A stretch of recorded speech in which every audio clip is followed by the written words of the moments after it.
Good morning, everyone. It is Saturday, December 23rd, 2023, and welcome to our penultimate episode of Flossmas. It is so good to be with you for another day. You will notice that Doc is already here with us. I was doing a couple of little last minute things while I was sitting here, and he was like, I know what's going on, and I am coming.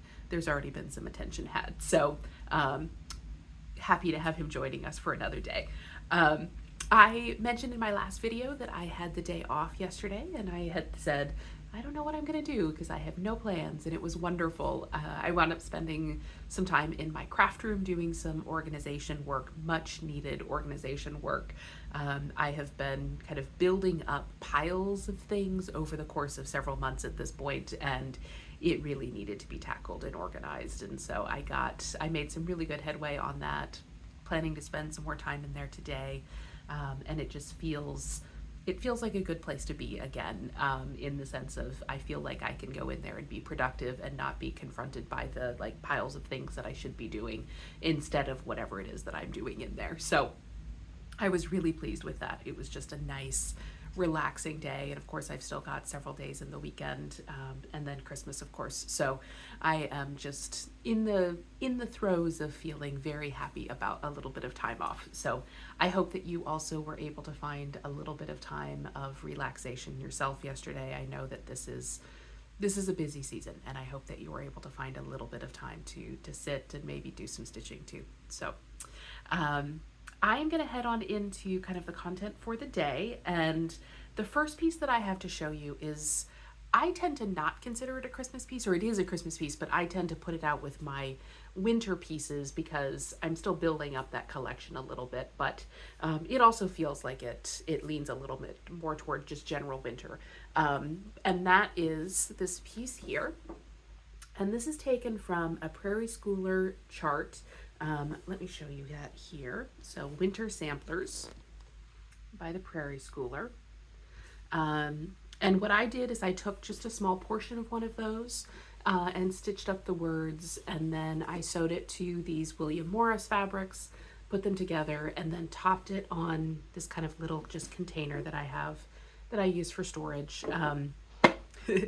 When it's not out, it's actually holding all of my other winter smalls, a couple of them there, but definitely something that was intended to be both functional and stylish. And so these words are taken from a Christina Rossetti's poem in the Bleak Midwinter, and that has been turned into a carol that is often sung at Christmas time as well. And so it's a really beautiful poem, a song that I enjoy hearing. And she was, the Rossetti family had a connection with William Morris and his family, so I thought it was very fitting to include William Morris fabrics there in that piece as well.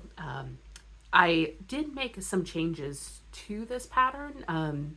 I know that is like heresy when it comes to Prairie Schooler, but the original words were in the chart say, in the dark gray days of winter. And I will admit, I don't really know why that was changed. The original poem does say in the bleak midwinter, and that's how it starts. And to me, that's the most famous line of the poem and the most famous line of the song. And so I will admit I'm a little bit kind of perplexed by why that chart was changed. And so I wound up just recharting it and changing it back to the words that I am familiar with. So I know that, you don't touch Prairie Schooler charts, and obviously designers can do whatever changes they want. We do changes, they're allowed to make changes too, but I've been very perplexed by that one because I'm not aware of another version of the words. Please, if you are, please tell me, because every time I see it, I just think, why on earth did you change those words? I don't know. I haven't found an answer to that. And so anytime I kind of look at the chart, I just go, but I've been very happy with my changes, and I like having those original words. And I think it's a very beautiful piece, and a very beautiful poem. So that is one that I happily have on display in the wintertime. So that is our FFO for the day. And then in terms of pieces that I would like to stitch in the future, this is by an Italian designer, Sara Guermani. And this is kind of a Merry Christmas piece, and you'll see much in the way that many European designers do. It's quite a large piece with a lot of different scenes. I have several of her charts, and she does often kind of winter scenes through a window. Like the entire piece is you are viewing it through a window onto something else. This one you're kind of looking in on the scene. I don't think I will stitch the entire thing, but I think there are so many wonderful little elements in that. I know the picture is hard to see, but definitely one that I think I could take and stitch elements of and make some really beautiful smalls out of it. So that is kind of Merry Christmas by Sara Guermani. So that is our piece that we want to stitch in the future. And then in terms of the advent calendar that we have been working on together, we're coming down to it. This is the penultimate. There we go. And so we've got a tiny little gingerbread guy. I thought he was so sweet. I will admit I've been kind of watching this one coming up on the pattern and going, we'll see, because there was quite a lot of over one stitching on this one, but I think that it really does add a lot of layering and interest to the piece and makes him a very delicate little guy. So that is our piece for the day. And of course we just have one left. My gosh, one left. So that is where we are. I'm just going to launch into this one right now because it's the last day and I completely forgot yesterday to even say it. So I am doing a guessing game giveaway related to this piece. So if you are interested, I am just kind of accepting guesses on what you think I'm going to do to finish this piece. And the two clues that I have given out are they will be finished as individual pieces, so it won't be a complete square like this, and it is not a finish that I have done before. And then there's a Google form in the description box below, so please just enter your form or your ideas on the form, not in the comment box, and just let me know how you think I'm going to finish it. And what I'm going to be doing is I'll be giving away two $25 gift cards or the equivalent to your foreign currency. You pick a shop that offers e-gift cards and let me know what you think the finish will be. And one of those might go to somebody if they get it really close or make a guess. I might give the gift card to that particular person or pull from a very small group of people. But otherwise, there will be at least one of the gifts that will go to anybody who guesses. It doesn't matter how close or far away or anything. So please feel free to kind of hop down into the forum and let me know how you think it's going to be finished. I am looking forward to, I haven't read them yet, but I'm looking forward to reading those. And I will be pulling the winner for that before I film for my last video tomorrow. So if you want to guess, make sure that your entry is in before 9 a.m. on December 24 Eastern time. So we will be revealing all of that in tomorrow's video. In terms of advent calendars that we have been opening up together, we will start with the Historical Sampler Company today. This one is interesting. It's very small and light. Oh, cute.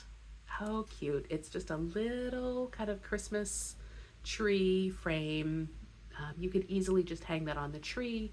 You could use that in some additional finishing. Really lovely. That's fun. That's a very versatile little piece. And then we also have, of course, our Tom and Lily Creation threads. How. So we got some bowen needles. That is fantastic. And they are it's multi-size, so 22, 24, 26. Fantastic. So some wonderful new needles. And then we have our thread, which is eucalyptus. Oh, how lovely. Wonderful. That is going to be a very pretty one to stitch on. So that is our thread for the day. Right. And then in terms of other things to talk about for the day, I want to spend a little bit of time talking about a book that I have read and then an audio recording of it, a performance of it that I have listened to as well as been released. So give me a second. I'm going to have a sip of coffee.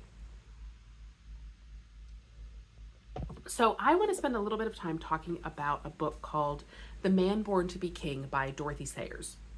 Dorothy Sayers, I can show you the cover, but it doesn't have the dust jacket anymore. So It's an old one that I picked this up at a used bookshop in Oxford the summer that I was living there. And so I think it cost me, let's see here, yeah, £4.50, which I have been very happy with. And so Dorothy Sayers, I have talked about her in a regular video in the past. She is the author of my favorite mystery series, the Lord Peter Wimsey mystery series. And she was a woman who was one of the first women educated at Oxford, was a scholar, worked in advertising, is most well known for being the author of mystery novels and a critic. But what she really was and really wanted to be was a religious scholar. And so she actually wrote the Peter Wimsey books in order to essentially make the money to support her doing this type of work.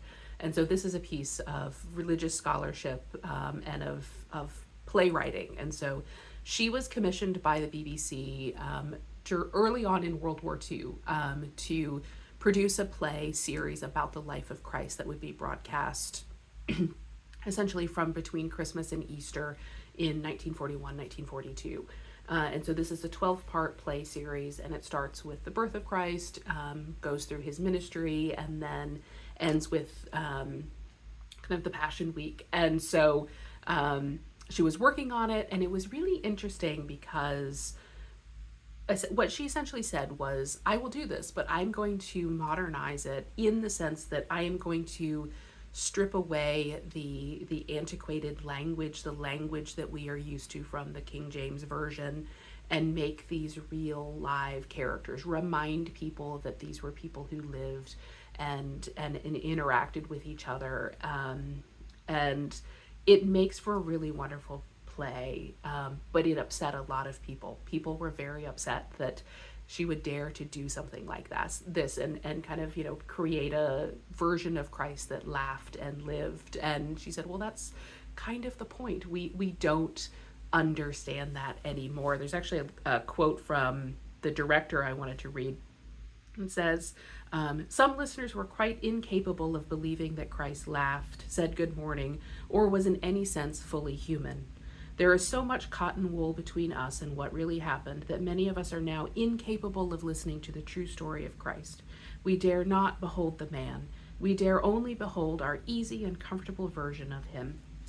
And that was really the premise of this book. And what Dorothy Sayers was trying to do was to show the story of this man in a way that really impacted people and showed that they were real and that this was an event that happened. And so, I very much appreciate reading this. It has all of her she writes an introduction to each of the plays, and she talks about research that she did, and she talks about how she chose to kind of portray certain characters. For example, like this was how I really understood more about Herod and about Pilate, and particularly about Judas and the character of Judas, and how, so many people say, how did Christ not know that he had this man in his midst, kind of thing. And she really goes into that. So for what it's worth, if that is of interest to you, I would encourage you to read it. But the reason that I brought it up today is there is actually an audio version of it that has been recently released. For many years, there have been recordings of it over time.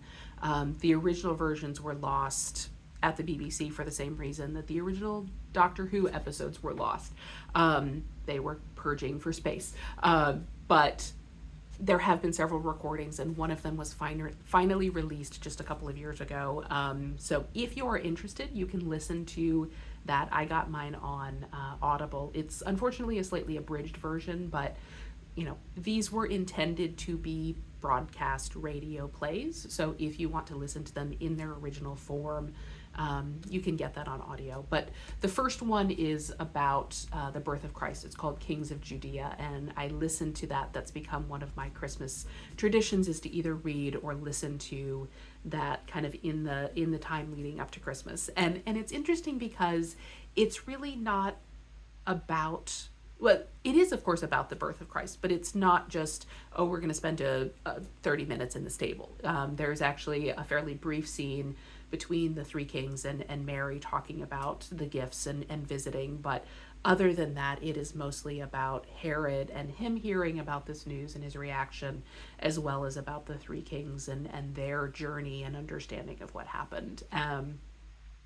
And I, again, just found that to be a very enriching experience. Kind of, it brought out aspects of that story that you don't get in the plain reading of the Gospels. So if that's of interest to you, I would encourage you to either read it. This is, you can readily get this in bookstores. You may have to special order it, but you can easily find it, or you can listen to the audio version. I will say this was the version from the 1970s, and there's a little bit of like 70s-ness about the music in particular and some things like that, but well worth it. So that is just a little bit of book talk, a recommendation for you this morning. And we will see you again tomorrow for our very last episode as we head into the last few hours of kind of leading up to Christmas. So I hope you all have a wonderful day, and I will see you tomorrow. Bye, everybody.